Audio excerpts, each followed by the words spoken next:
그날 밤 가족 식사 자리에서 사위가 중국어로 내 소중한 시계를 쓰레기라고 비웃었다. 그 순간 그의 눈동자가 내 미소에 마주치며 공포로 물들었다. 20년 전 내가 대신 짊어진 그 죄책이 오늘 밤 모든 것을 무너뜨릴 터였다. 나는 김만식, 올해 65세. 서울 강남의 고급 아파트에서 은퇴한 노인으로 살고 있다. 하지만 내 삶은 결코 평화롭지 않았다. 젊은 시절, 나는 작은 무역회사를 키워 중소기업 주인으로 성공했다. 중국과의 비즈니스를 통해 부를 쌓았지만 그 과정에서 배운 것은 사람의 배신이 돈보다 더 아프다는 사실이었다. 내 딸 지은은 대학 시절 만난 사위 민호와 결혼했다. 민호는 한국에서 태어났지만 어머니가 중국 유학생 출신이라 중국어를 유창하게 구사했다. 그는 IT 회사에서 일하는 야심찬 젊은이로 보였다.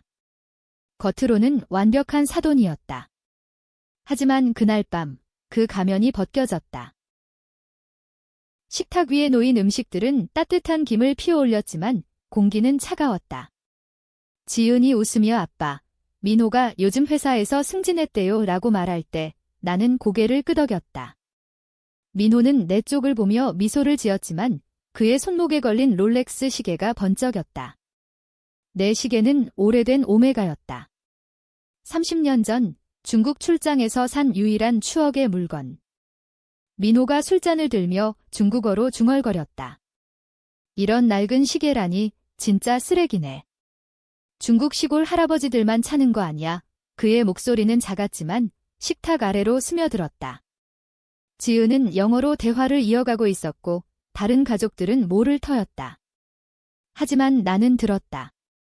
20년 중국 생활로 중국어를 익힌 내가. 나는 포크를 내려놓고 천천히 시계를 만지작거렸다.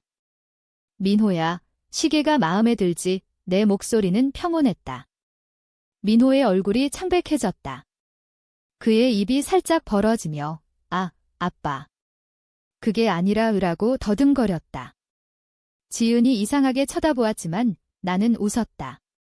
내 시계는 그냥 쓰레기일 뿐이야. 그렇지, 중국어로 되받아쳤다. 식탁이 정적에 휩싸였다. 민호의 손이 떨리기 시작했다. 그 순간 나는 알았다.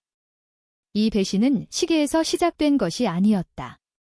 15년 전 민호가 내 회사에 들어왔을 때부터. 민호는 지은의 대학 동아리에서 만난 후 자연스럽게 우리 가족에 스며들었다. 그는 영리했다. 중국 시장에 대한 지식을 과시하며 내 비즈니스에 조언을 해주었다. 아저씨, 중국의 알리바바처럼 우리도 이커머스 해보세요. 그의 말은 달콤했다. 나는 그를 신뢰했다. 지은을 사랑한다고, 가족을 위해 일하겠다고 맹세했다. 결혼 후 그는 내 회사의 지분을 조금씩 사들였다. 투자야, 아빠. 믿으세요. 나는 믿었다. 하지만 10년 전 회사가 위기에 처했을 때 진실이 드러났다. 중국 파트너와의 계약에서 돈이 사라졌다. 수억 원의 횡령. 증거는 민호의 손에 있었다. 그는 내 서명을 위조해 자금을 빼돌렸다. 회사 파산 직전 나는 경찰에 잡혔다. 김만식 씨, 횡령 혐의로 뉴스에 실렸다.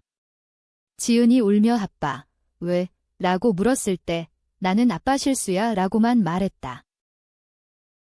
사실 민호가 범인이었다. 그는 중국 연인과 함께 계획했다. 그 연인은 그의 예대인, 베이징 출신의 여성이었다. 돈을 훔쳐 도망칠 계획. 하지만 나는 알았다. 민호의 노트북에 숨겨진 이메일. 나는 경찰에 내 실수라고 진술했다. 감옥 2년. 출소 후 나는 은퇴했다. 민호는 죄송합니다. 아빠라고 울며 사죄했다. 지은을 위해 용서했다. 하지만 속으로는 맹세했다. 언젠가 갚아주마. 그날 밤 시계 사건은 복수의 신호탄이었다. 다음 날 아침 나는 민호를 불렀다. 어제 일 잊지 마. 그는 창피한 얼굴로 사과했다. 아빠, 제가 잘못했어요. 중국어로 말한 게 나는 손을 내저었다. 그건 별거 아니야? 하지만 내가 숨기는 게 더 문제지. 그의 눈이 커졌다. 나는 서랍에서 오래된 USB를 꺼냈다. 이 안에 내 중국 연인과의 대화가 있어? 10년 전 그 횡령 사건. 민호가 벌떡 일어났다. 아빠, 그건. 어떻게? 나는 웃었다. 내가 중국어를 모른다고 생각했나? 내가 날 쓰레기 할아버지라고 부르던 그날부터 나는 지켜봤어. 민호는 무릎 꿇었다. 제발 지은이한테는 말하지 마세요. 제가 다 갚을게요. 그의 목소리는 떨렸다. 나는 고개를 저었다. 이미 늦었어. 내가 내 인생을 망친 대가로 이제 내 차례야. 복수는 시작되었다. 나는 은밀히 움직였다. 먼저 그의 회사에 익명으로 횡령 증거를 보냈다. 민호의 상사가 나를 불렀다. 김 씨, 사위분 일로. 나는 그냥 소문이라고 했다. 하지만 그 소문은 불길처럼 퍼졌다. 민호는 집에 돌아와 울었다. 아빠, 왜요? 제가 잘못한 건 인정해요. 지은이 민호가 왜 그래? 라고 물었을 때 나는 회사 스트레스라고 대답했다. 그러나 복수는 그게 끝이 아니었다. 나는 중국 연인을 추적했다. 그녀는 상하이에서 카페를 운영 중이었다. 나는 비행기를 타고 갔다. 민호 씨를 아시나요? 그녀의 얼굴이 창백해졌다. 그 사람이 당신 아버지세요. 나는 증거를 보여주었다. 돈을 돌려주면 용서할 수 있어. 그녀는 울었다. 민호가 날 버렸어요. 그 돈은 우리 미래를 위한 거였는데 나는 동정심을 느꼈지만 억눌렀다. 민호에게 전해. 내가 다시 나타나면 모든 게 끝이야. 돌아와서 나는 민호에게 말했다. 내 옛 연인이 상하이에서 기다려. 가서 마무리 짓고 와. 그는 공포에 질렸다. 아빠, 제발. 시간이 흘렀다. 민호는 점점 무너졌다. 회사에서 해고 통보를 받았고 지은과의 관계도 삐걱거렸다. 민호가 이상해요. 아빠의 지은의 말에 나는 안타까웠다. 하지만 이게 정의였다. 아니, 복수였다. 한국 사회에서 가족은 모든 것. 하지만 배신은 용서할 수 없다. 나는 드라마를 봤다. 펜트하우스처럼 부유한 가족의 어두운 비밀. 내 삶도 그랬다. 민호가 상하이로 떠난 후 집은 고요해졌다.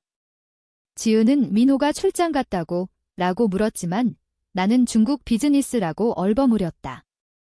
내 마음속에서는 후회가 싹 텄다.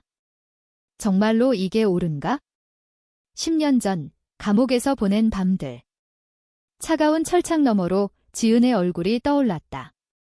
아빠, 빨리 나와요. 그때 민호는 제가 돌봐줄게요 라고 약속했다. 하지만 그는 돈을 훔치고 내 명예를 짓밟았다. 그는 왜 그랬을까? 그의 어머니는 중국에서 온 가난한 유학생이었다. 민호는 나는 성공해야 해. 할아버지처럼 되지 않을 거야 라고 일기에 썼다. 내가 해킹으로 본 그 문장. 민호가 돌아왔을 때 그의 눈은 텅 비어 있었다.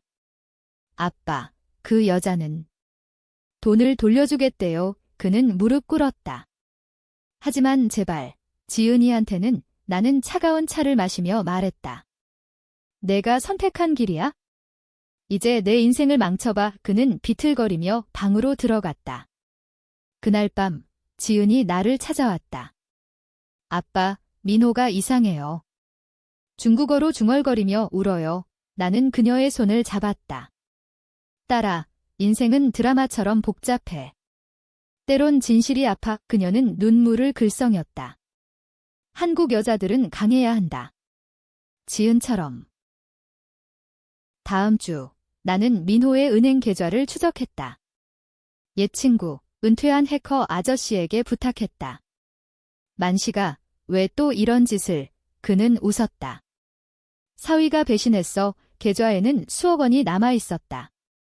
민호가 빼돌린 돈의 일부. 나는 일부를 기부했다. 김만식 재단으로 중국 유학생 장학금. 아이러니했다. 배신의 돈으로 누군가의 미래를 살리는 것 민호는 알게 되었다. 아빠, 제 돈을. 왜? 그는 소리쳤다. 나는 내 돈. 내 피땀이야 라고 대답했다. 민호의 반격이 시작되었다. 그는 교활했다. 내 옛 회사 직원들을 만나 김만식 씨가 복수 중이라고 소문을 냈다. 뉴스에 은퇴 기업인 사위 괴롭힘 의혹이라는 기사가 나왔다. 지은이 충격받았다. 아빠, 진짜예요. 나는 부정했다. 소문일 뿐 하지만 속으로는 긴장했다. 한국 미디어는 스캔들을 사랑한다. 부부의 세계처럼 한 번 터지면 끝장. 나는 민호를 다시 불렀다. 내가 시작한 게임이야. 포기할래? 그는 웃었다. 아빠, 당신이 날 가르쳤잖아요. 생존은 싸움입니다. 그날 우리는 강남 카페에서 만났다. 비가 쏟아지는 창밖으로 서울의 네온사인이 번쩍였다. 민호는 아빠, 10년 전 일은 미안해요. 하지만 당신도 숨기는 게 있잖아요. 그의 말에 나는 멈칫했다. 무슨 소리? 그는 스마트폰을 꺼냈다. 녹음 파일, 15년 전 내 목소리. 민호야, 이 계약서에 사인해. 내가 책임질게. 그것은 횡령의 시작이었다. 하지만 나는 몰랐다. 아니, 알면서도. 내 회사를 살리기 위해 민호를 끌어들인 게 나였다. 너의 야망을 이용했어. 하지만 내가 배신한 거지? 민호의 눈에 광기가 스쳤다. 아빠, 당신이 날 만든 거예요. 쓰레기 시계처럼 낡은 가치관으로 날 얽매일 그는 일어났다. 이제 제가 복수할 차례. 그는 나가며 문을 쾅 닫았다. 나는 떨리는 손으로 시계를 만졌다. 이 시계는 중국에서 산 거였다. 그때 내 첫 배신. 젊은 시절 파트너를 속여 돈을 챙긴 적 민호는 그걸 알았다. 어떻게? 그의 어머니가 알려준 건가? 집으로 돌아오니 지은이 기다리고 있었다. 아빠, 민호가 떠났어요. 이혼하자고. 그녀의 목소리는 갈라졌다. 나는 안아주었다. 딸아, 아직 끝나지 않았어. 하지만 내 마음은 갈라졌다. 복수는 나를 삼키고 있었다. 밤에 나는 꿈을 꾸었다. 감옥 벽, 민호의 웃음소리, 지은의 눈물. 깨어나 보니 창밖으로 새벽이 밝아오고 있었다. 서울의 아침은 항상 잔인했다. 민호의 다음 수는 빨랐다. 그는 내 재단의 익명으로 제보했다. 김만식, 과거 횡령 재범, 경찰이 다시 왔다. 김 씨, 조사받아야 합니다. 지은이 아빠, 왜 또? 라고 울었다. 나는 믿어, 딸아 라고 했다. 하지만 이번엔 달랐다. 민호가 증거를 조작했다. 내 옛 서류를 위조. 그는 프로였다. 중국에서 배운 속임수. 나는 반격했다. 옛 중국 파트너를 불렀다. 민호를 조사해 그들은 그의 연인을 다시 끌어들였다. 그녀가 증언했다. 민호가 날 이용했어요. 돈만 노렸어요. 그 증언을 민호의 회사에 보냈다. 그는 다시 해고 위기. 하지만 이번엔 지은이 알았다. 민호, 내가 아빠를. 그녀의 분노. 민호는 지은아, 그건 오해야, 라고 외쳤다. 집은 전쟁터가 되었다. 나는 지켜봤다. 복수의 쾌감이 느껴졌다. 하지만 공허했다. 한국 드라마처럼 가족은 파괴된다. 민호가 나를 찾아왔다. 아빠, 끝내요. 제가 졌어요. 그의 눈은 붉었다. 나는 아니, 이제 시작이야 라고 말했다. 그의 비밀은 더 깊었다. 5년 전 그의 어머니가 자살했다. 민호가 그녀를 버린 타도 당신 어머니가 쓰레기 아들이라고 했어. 내가 중국어로 말하자 그는 무너졌다. 민호의 어머니 이야기는 나를 흔들었다. 그녀는 20년 전 나와 만난 적 있었다. 중국 출장에서. 만식 씨, 민호를 잘 부탁해요. 그녀의 미소는 슬펐다. 민호가 그녀를 부담이라고 불렀다는 걸 알았을 때 나는 동정했다. 하지만 복수는 멈추지 않았다. 내 어머니는 너를 사랑했어. 그런데 민호는 고개를 저었다. 아빠, 당신도 마찬가지예요. 지은을 이용한 거잖아요. 그 말은 칼이었다. 지은을. 아니, 나는 그녀를 위해 모든 걸 바쳤다. 하지만 진실은? 젊은 시절, 나는 야망에 사로잡혀 가족을 소홀히 했다. 아내가 병으로 죽을 때 회사에 매달렸다. 지은은 아빠, 엄마가 일하고 울었지만 나는 일이 급해라고 했다. 민호의 말은 내 약점을 찔렀다. 그는 심리학을 공부한 놈. 아빠, 당신의 복수는 자기 혐오예요. 10년 전 당신이 날 유혹한 거. 나는 부정했다. 하지만 밤에 나는 생각했다. 정말 그랬나? 회사를 살리기 위해 민호를 끌어들인 건 나의 그의 야망을 자극한 건 나의 횡령 후 내가 용서한 척하며 기다린 건 나의 복수는 거울이었다. 나를 비추는. 지은이 이혼 서류를 들고 왔다. 아빠, 민호가 모든 걸 털어놨어요. 당신이 복수한 거. 그녀의 눈은 차가웠다. 왜 나한테 숨겼어요? 나는 무릎 꿇었다. 딸아, 아빠가 잘못했어. 민호를 용서해. 하지만 그녀는 아빠도 배신자예요 라고 했다. 집을 나갔다. 서울의 거리는 비에 젖어 있었다. 나는 혼자였다. 민호는 승리한 듯 보였다. 그는 새 직장을 구했다. 중국계 회사. 아빠, 이제 끝났어요. 전화로 말했다. 하지만 그의 목소리는 떨렸다. 나는 웃었다. 아직이야. 나는 마지막 카드를 꺼냈다. 그의 어머니의 편지.